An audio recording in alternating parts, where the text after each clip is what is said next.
Først lige at være inde og prøve at lige spille med på sådan den måde, vi gør det på her i hvert fald, ikke? Så kan det sgu ikke lade være.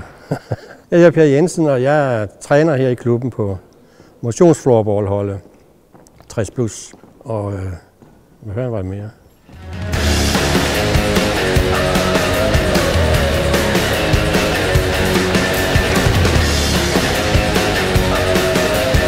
Jamen, vi ansøgte normalt sponsoratet, fordi vi manglede nogle penge til nogle ens trøjer. Der blev vi valgt ud, og det var vi jo da selvfølgelig meget glade for.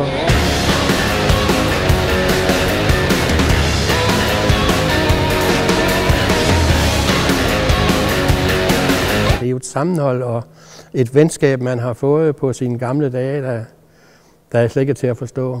Vi er jo gode venner alle sammen. Og det havde man nok ikke ventet som 73-årig skulle få 40 nye venner. Så det er dejligt.